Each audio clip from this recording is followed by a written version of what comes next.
Welcome back to Giving All of My Experience. I am your host, Rashaad. And I am Sade. And thank you for joining us for episode 2 of Giving All of My Experience.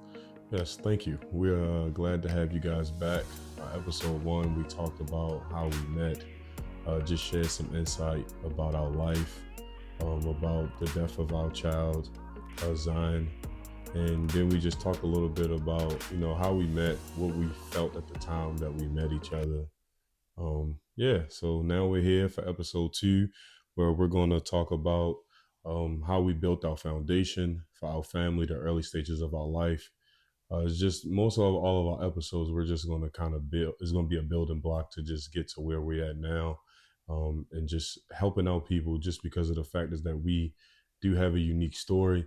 It could be a couple out there that possibly has a similar story and they need someone that they could confide in or need some advice for some form of life. I don't know. You just need some advice.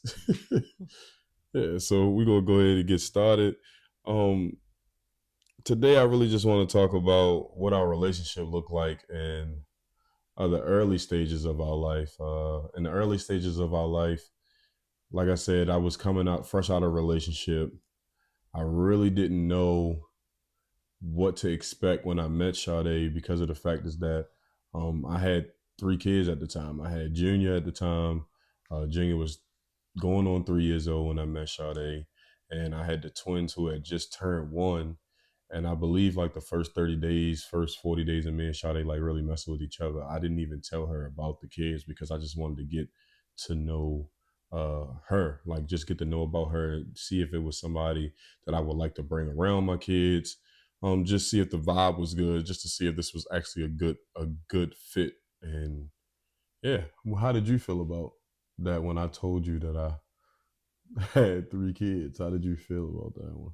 Um, well, I was nervous. I remember vividly being at home at the time, on the phone with my best friend at the time as well.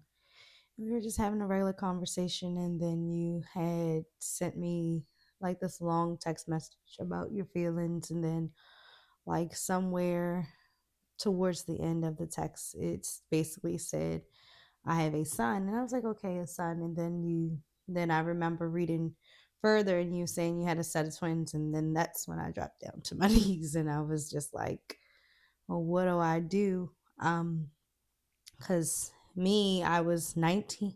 No, I wasn't 19 just yet. I was 18 going on 19. And I didn't have any kids. So the closest thing to a child I had was my sister. And because we grew up in a household, in a single parent household with my mom, so we looked out for each other. Um, so that was the closest thing that I knew, as far as in responsibility of taking care of anyone. Because my mom, she worked long hours, so it was normally just me and my sister. And since I was the oldest and I was of age to watch her, we didn't have a daycare provider that came when you got out of school to like or an after school program. um there was none of that. At one point in time it was, but at that time there was none of that, and by that time, we were grown. Well, not grown, but teenagers, Yeah, and I she was a understand. preteen. So I was scared, I was nervous.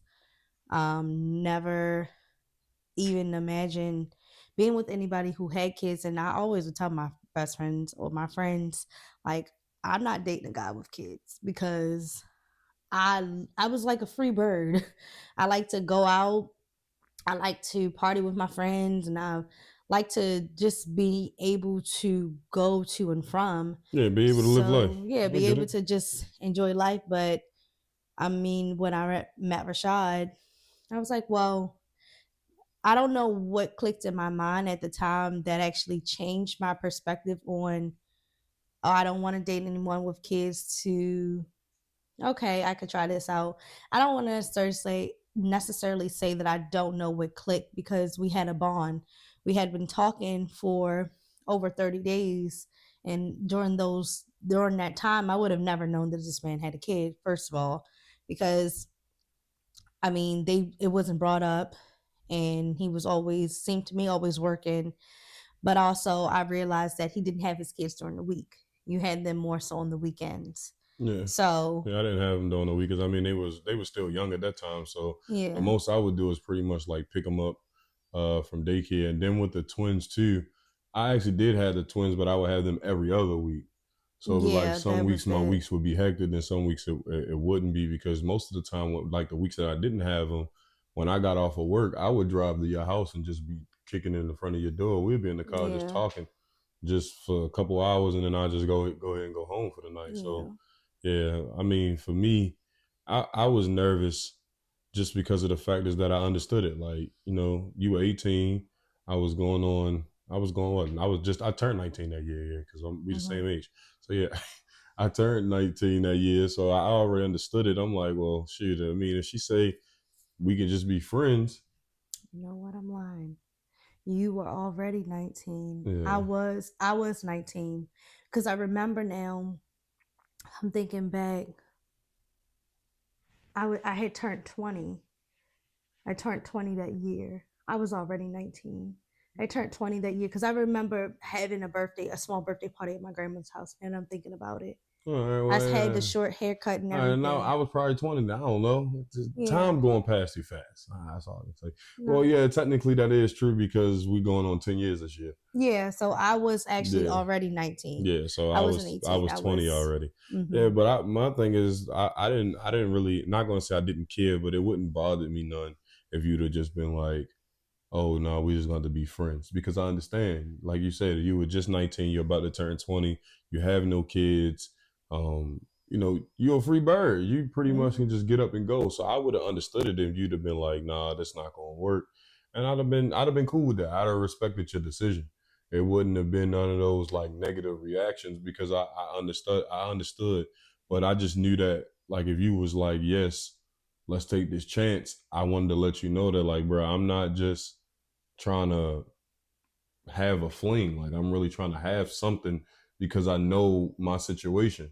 Like, I know that I'm fairly young. I already have 3 kids. Nobody's gonna want to settle down with a person with 3 kids. So if I find someone that I really enjoy, that I have a bond with, I want to settle. I want to settle down with them. And yeah, that's how we got to this point. I mean, what was like one of your biggest challenges with us having a blended family, like in the very beginning?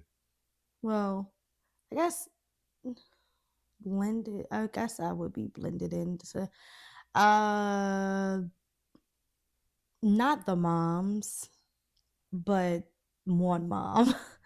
It was one mom. We really didn't see. I think that was also something that made me nervous because normally when you are dealing with a guy who who has kids already, and at this time Rashaad just didn't have one woman, there were two. So my thing was, okay, so how are they gonna, although his kids and Rashaad may accept me, but how are the women going to accept me as well? Because you are entering into someone else's family, you're entering into someone else's life. So I want to say the challenges what would have been that. Um and also I wouldn't necessarily say our routine, because we made our routine pretty much work in the beginning, but I think I was more so nervous about how the kids would accept me and how their mothers would accept me as well, being a person who doesn't have any children. And then I'm also young. I mean, we were all young, but still, like, coming into this situation as the new girl and them not knowing who I am. Like, it's an unfamiliar face, and just because you trust me, I looked at it as I don't only have to gain Rashaad's trust, but I feel like in those type of situations you should be open to gaining the mother's trust as well. I'm not with a whole bunch of drama or anything like that, so I wanted to be good all around board. I didn't want to be the girl that come in there and be territorial and be like, yeah, I'm here and I don't care if they don't accept me or if they don't like me or whatever the case may be. And not saying that you have to go into situations like this being liked, but it should be a thought. It should be a thought like, okay, I want this woman to trust me too, because There were times when Rashaad was gone and they had to pick their kids up with me. There were times like you have to learn how there has to be a like trusted bond between not only the father, the kids, but the mother as well, because they are putting their children into your hands without knowing you and having to learn how to know you as a woman. And so I think that was one of them, but it wasn't a big challenge in the beginning. There was some bumps in the road, and but that's just with family. I think that's just what comes with the territorial part of blending the family and being a step parent. Yeah, I get that. It's not easy. It's definitely not for the weak, but knowing that when you get into these situations, they're gonna come with some tugs, they're gonna come with some pulls, but as long as you stay consistent in that child's life and you basically not to, I mean, sad to say, but like you earn like you earn your part. I don't even think I'm saying that right, but like, yeah, like being that person, being able to be trusted by all, not just the father, because it's not just him. No, I get It's I not get just what you him. mean. I get what you mean. I So know I know for me, like one of my challenges was just how the kids was gonna accept you. Like I remember I think we was on the phone because we stay on the phone a lot. Like I remember we was on the yeah. phone and I had got called into work on a day I didn't think that I was gonna have to work. And I was sitting there like, dang, I don't even have nobody to, watch the kids. This is a last minute type of thing. And I think he was just like, oh, I'll come and watch them. And I'm thinking to myself, like, she haven't even like really met the kids yet. Like she's seen them once or twice, but that was just for like us picking her up from work and taking her Yeah. home.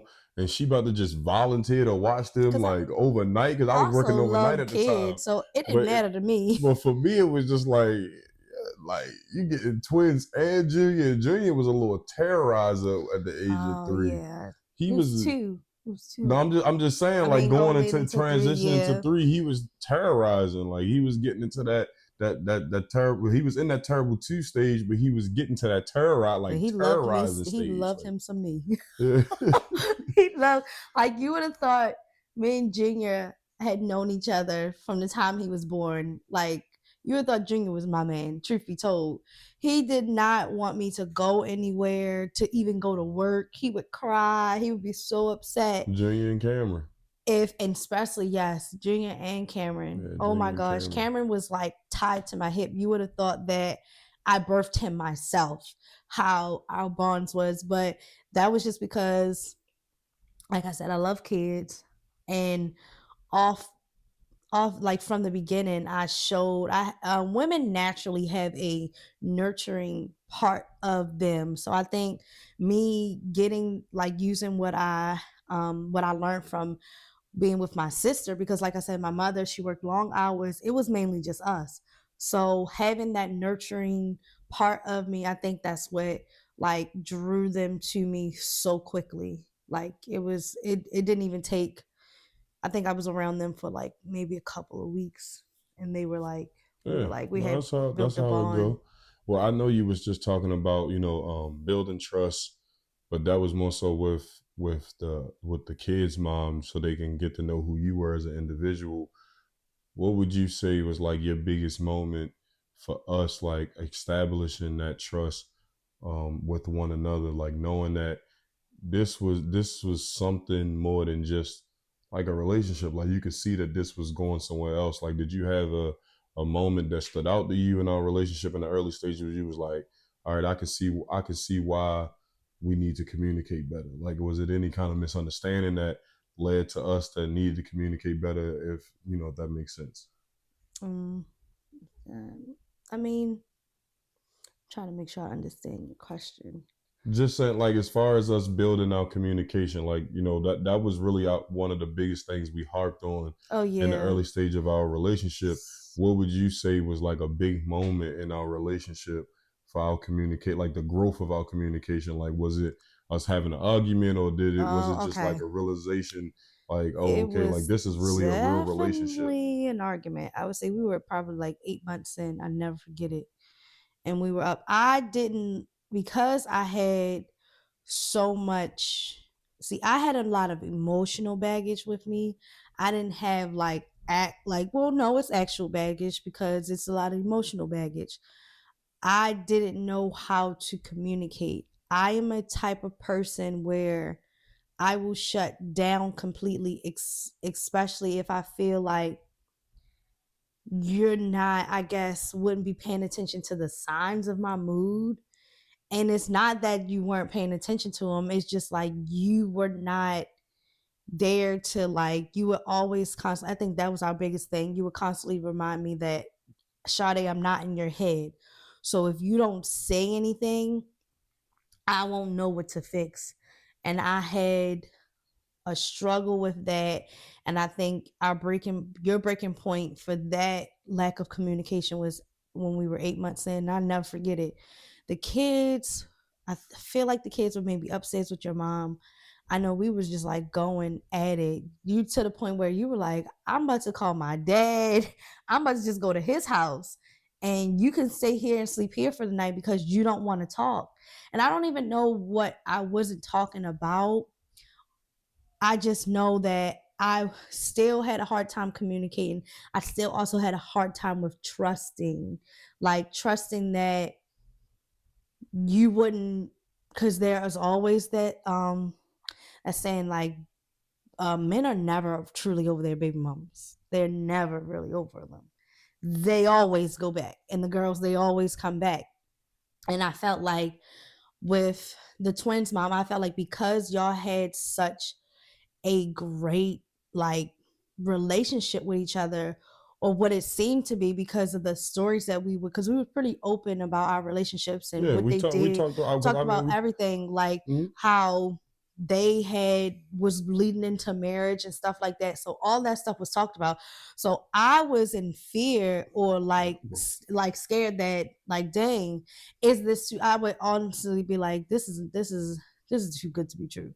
Like, I don't think that, I just know one of these days he's gonna wake up and be like, I'm about to go back. So that was, and I wouldn't communicate those emotions when those triggers would come about. And Rashaad wouldn't even, it wouldn't be something that you would necessarily say or do that would even trigger me to feel that way. It was just me. It was literally me versus me. Like, me being able to fully trust a person and know that their word meant everything. But like, I think that was it. Like 8 months in, having that difficulty of like communicating my feelings and my thought process at that time. It has gotten a lot better, but I still have moments.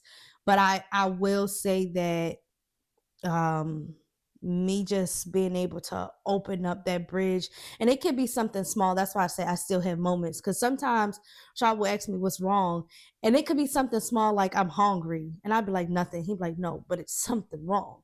And then it would take me a minute and be like, all right, I'll just tell him, well, I'm hungry. He'd be like, well, why didn't you just say that? I mean, because to me, something small like that is nothing. What I'm gonna tell, I mean, I'm gonna tell you, I guess I'll tell you when I'm hungry, when I finally figure out what I want to eat or something. And that's just small things that's still that you I am never figured working that out. on. I still I can never figure out what I want to eat.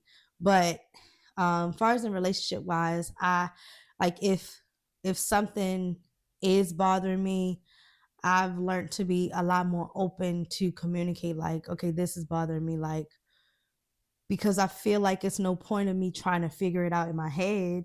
It's no point of me like trying to also, doing that type of thought process also leads to a person assuming that, oh, this is really how he feels, or this is how, what he meant by what he said.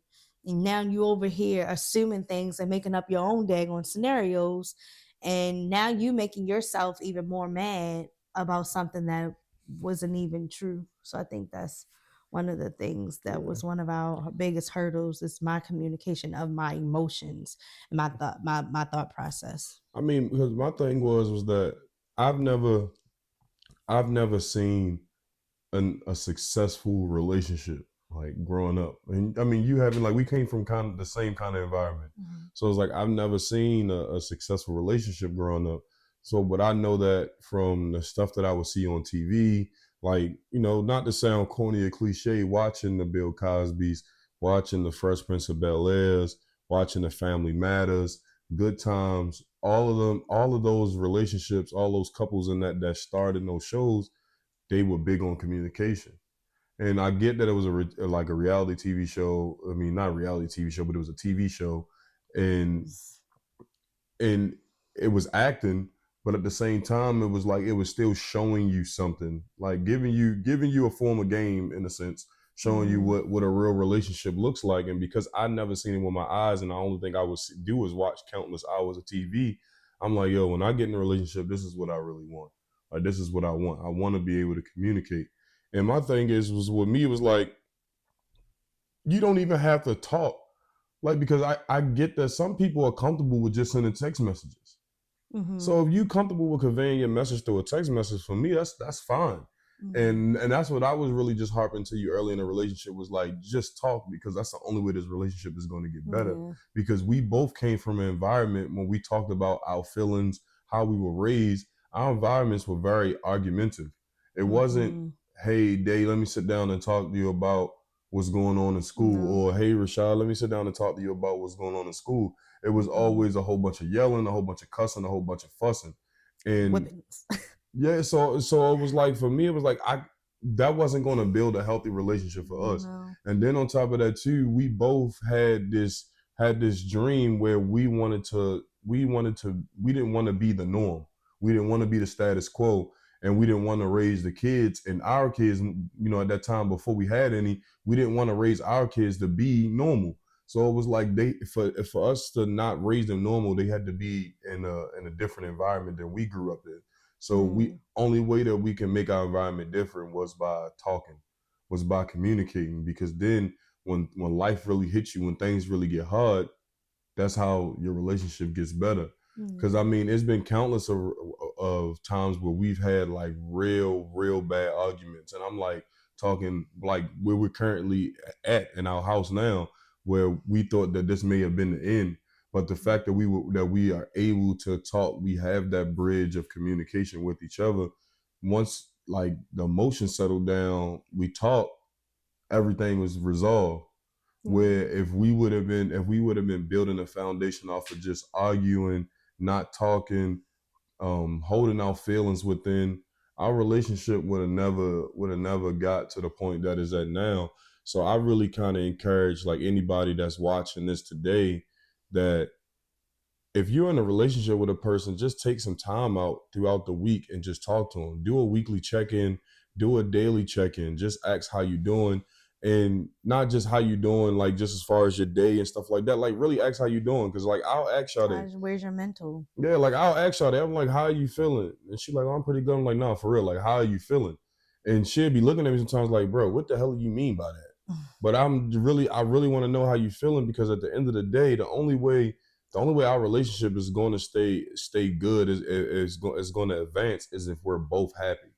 I can't make you happy if I'm not happy, and you can't make me happy if you're not happy. And I'm talking about happy with yourself. Yeah. Like I can't make you happy. Only person that can make you happy is you. But if you Yeah. telling me what's wrong, I can start giving you little affirmations, start giving you little compliments throughout the day to help boost your confidence throughout the day. But as far as your true happiness, that comes from you. So I want to check in with you to make sure that you mentally good, because then it's like maybe I may have read something throughout the week where I can offer a point of advice to help you, and vice versa. Yeah. So I felt like building that communication, building that trust with one another, having those tough conversations with each other, it really Yeah. helps your relationship take it to the next level, because you're not easily swayed by arguments. Like Yeah. it's so many friends that we have, so many people that we know that's around us, shit, even family members that we have that get into arguments with their significant other. Those arguments become detrimental to their relationship, and then they probably wind up ending something that was pretty decent Yeah. because of a misunderstanding, or they drag that misunderstanding out for like 3 weeks. Yeah. And that's just not good. We used to do that. Not three. Not. I wouldn't say 3 weeks. I We'll go a say couple a days. couple Yeah, days, we'll go a couple and days. then not to say because this is my biggest something that I'm still working on because of there have been times when I have communicated what I would like to say or how I feel, and no matter how, honestly, no matter how you communicate certain things to certain people, they will still, in their mind, it will still come out how they feel. And don't let that discourage you, whether you're in a relationship or friendship. Don't let that discourage you from conveying your feelings and telling that person how you feel, because I'm the type of person that the reason why I don't say certain things is because I'm afraid that I'm going to hurt that person's feelings, or I'm afraid that what I'm going to say is going to come off wrong. But I had to learn that walking into hard conversations, what are your true intentions? And before, it's not apologizing like right off the back, it's just telling that person, okay, I'm going to tell you how I feel, but these are like, my intentions aren't negative. Like letting them know right off the back, this is not coming from a negative place. This is coming from a place of me just letting you know how I feel. This is how I'm feeling. You should Yeah, I be get what able you to mean. tell a person how you're feeling, because if you don't, like you said, we're the only people who know how we are feeling. And if you are feeling sad over this situation, or you are feeling upset over that situation, then it's gonna do you absolutely no good by just bottling it up, keeping it in the bottle, and saying, "All right, whatever." No, you tell how you feel, share how you feel, and if you feel like it's gonna come off wrong, immediately say, I'm not sure if this is going to come off wrong, but this is how I'm feeling. And then from there, we can decipher. You can either confirm that that's how you meant what you said, or say, you know what, dang, I maybe I shouldn't have said it like that. Maybe I should have like said it this way, or I'm sorry. And even not to say maybe I shouldn't have said it like that. So, because sometimes maybe you do have to say, I'm sorry for how you say things, or you can say, that's not how I meant for it to come off. Because communication can get easily miscommunicated if it's not like, I guess, not cleaned up, but some like, I mean, explain like that's not Yeah, what but I. I mean, I feel like at the end of the day, I get what you mean. Yeah, I feel like communication is big. Like that's the base of your foundation. If you can't communicate, there's no foundation. And yeah. if there's no foundation, there's no way for you to even envision a future together. And what I mean by that is that when we started getting better with our communication, we started seeing a future with ourselves. We started seeing ourselves getting our first little apartment together, or first townhouse together, or getting our first car or stuff like that. Like we started building goals. I know one of the things that really stood out to me is when we this is like fast forward. I want to say like 3 years ahead when we joined the church, and this is like I want to say like when we first got married, and we was doing like those couple classes that they were doing at the Oh church, yeah. and we were talking about our finances and stuff like that. And I think it was like 25 to 30 couples in that class. And Mhm. I remember Pastor Thomas asking everybody, how many of you guys know your spouse credit score? And I think like we were like one of the like 10 couples that raised their hands. Because And then it was like, how many of you guys like your spouses, y'all talk about y'all financial future? We were like one of the only couples that raised our hands. And then when we got towards the end of that session, he asked, how like Stan, if you've been married for less than a year, or Stan, if you've been married for a year and stuff like that. And when we stood up for being less than a year, and you seeing like all these couples who've been together for 7, 8, 10, some 15 years, and they know nothing about each other's money. And it's like, yo, like not to be in your relationship or anything like that, but like how are y'all standing? Because y'all clearly can't communicate. I know you can't communicate because you can't even tell me your man's credit score. You can't even tell me your wife's credit score. So it's communication is like it's big, because at the end of the day, that's how you build your family. That's how you build your future. That's how you Mm-hmm. build the well-being of your family. That's how you get things done. And for me, I'm a very strategic person. So it's like I needed to know if we can really communicate. That was a make or break thing. And once I feel like we can communicate, I felt like our relationship took the next level, and we started envision a future for ourselves. When when you finally realized that this was a real relationship, like this was something that we were seriously getting into, did you see us at this point that we're at now, or do you think that we are ahead of where you thought we would be 10 years from now? I think I've seen us at this point. Of course, you always want to be ahead of where, even if you saw yourself at this point, you still, there's still some things that you sit back and you look at and be like, I want to be for, I wish I could have been further. But as far as in where we're at now, I seen it only because of the conversations that we had um about money, about having a savings, about like just living comfortably, um where we're at now. Like I feel like yeah, I did see this coming because of, like I said, the conversations we would have about money. So it's no like surprise that we are here where we're at now. Sometimes it is because I'm like, I guess because, and I say it is, it's a surprise only because of the bumps in the road that we have had Yeah, to get to this point. yeah, to get to Because this point. during the process of it, you really don't see it. Like you have a small beam, like a small mustard seed of faith that you're gonna get to that point. But during that process, you like, are we ever gonna get there? But it don't seem like it. But then the more you keep pushing forward, keep checking in with each other, keep just making sure that y'all are on one accord with each other as far as in your finances and your financial goals and knowing where you want to be in that life. Well, just goals in general. Or yeah, Like just it goals don't in even just general. gotta be just finances. It's just goal. It could be fitness goals. It could just be goals of getting new furniture. The biggest thing is communication, because there's no way that you're gonna, there's no way that you're gonna achieve these goals if you're not talking about Mm. them. And for us, the one thing I would say is that things didn't start settling in for me until, I want to say, Thanksgiving of this year that just passed. That I'm just like, dag, like, bro, like most of the things that I said that I wanted to have accomplished by the age of 30, I got a few of them checked off. Now, Mm-hmm. some of them I'm a little bit away. I feel like if I can hone in on my craft a little bit more, we can get there before I turn 30, because I still got 3 months.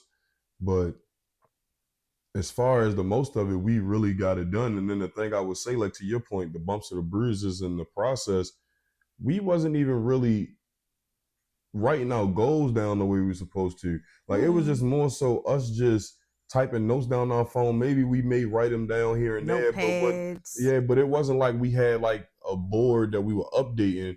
And that's the purpose of this board right here, is to start putting more information up there, having our goals put out in front of us, because that's the only way we're going to be able to move forward. Um, and it's like you got all the, like, for all the couples that we have around us, for the people that's going to be watching this video, if you're not communicating, there's no way that you're going to envision a future with your significant other, because at the end of the day, communication is the most important thing.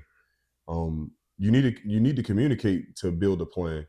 You can build a plan, but if you build a plan and you don't communicate how you going, what steps you're going to take to get the first check in the box done, you ain't never gonna get it done. So we can give you tools, or y'all, like, you can get tools Mm-hmm. and build a plan or build a roadmap. But if you're not talking about, all right, well, what happened if we run into this roadblock, or what happened if this happens, Mm-hmm. you're never going to get to the next level. I So remember go ahead, go ahead. before you started different. I remember, I think it was it Eric Thomas? I can't remember what I was watching. I wish I could remember. No, it was Sarah Jakes. It was Sarah Jakes or Eric Thomas. Long story short, you was talking about how Like if you don't discuss the what ifs. I think that's the part that scares people from those goals, because I feel like as humans we're pretty optimistic. You are so excited about the goal, you're so like driven on it, your motivation is there, you're so ready, but you don't plan for the storms. And I feel like in order for you to truly execute your goals, because you already know how you're going to feel, you're going to feel good when you check it off, you're going to feel good, but you also need to plan for the what ifs, the bumps, the bruises. You have to plan for those, because if you don't, then all that optimistic stuff, all that high energy stuff, all that motivation goes down the drain. Yeah. Because when the storms come, and sometimes storms come like back to back to back, you're looking like, oh my gosh, oh, it's not meant for me to do this. And then you give up, and then you stop, then you don't go back to it. No, you were already just imagine yourself already being a beam, a light. You're already the light. That's already inevitable, because especially if you're walking with God, you're walking with God, you already have a light within inside of you. But he doesn't just want you to focus, like he wants you to focus on the light because he's going to guide you, but he also wants you to plan for those storms. Plan for the storms and plan for the what ifs, because that's what's going to help you to push forward. That's what's going to help you to do it on the days when you don't feel like doing it, when you don't have the energy, when you don't feel like that you have the time, because we really do have time to do the things that we want to do. We just, maybe you're putting too much time and effort in some things that are not important, Yeah. and that just requires you to remove those distractions from out of your life. So Yeah. yeah. And we're gonna talk about that. I think that's probably one of the next things we're gonna talk about is just removing distractions, um, and how to build a plan. Because that's the thing. I wanted to make the very first couple episodes about how we met, just talk a little bit about our story, how we built our foundation, and then we can really get into like working on our crafts, because that's the whole purpose of this podcast. That's the whole purpose of giving all of my experience. It's G.A.M.E. Is we want to help people build plans, build an emergency fund, get out of debt, get out of bondage, live a life of abundance, and just change the way that they view the world, change the way that they view life in general. And that's what we're here for. I really felt like this episode right here was pretty good. I really wanted to keep it short. I wanted to keep it simple, but also keep it impactful. And the one thing I will say about the podcast that I love is that this is like a form of therapy for me and Sade. Like Sade don't even know how much I go back and I rewatch our videos. And one of the takeaways that I had from our first video is that I cut you off a lot. Like I was like I was listening to the video, and I'm listening to you talk, and I was like, dang, if I wouldn't have jumped in right there, she probably would have said something like amazing. Mm-hmm. And I jumped in too soon. So it was like the day I kind of let you run and just do your thing, because you are a powerful speaker.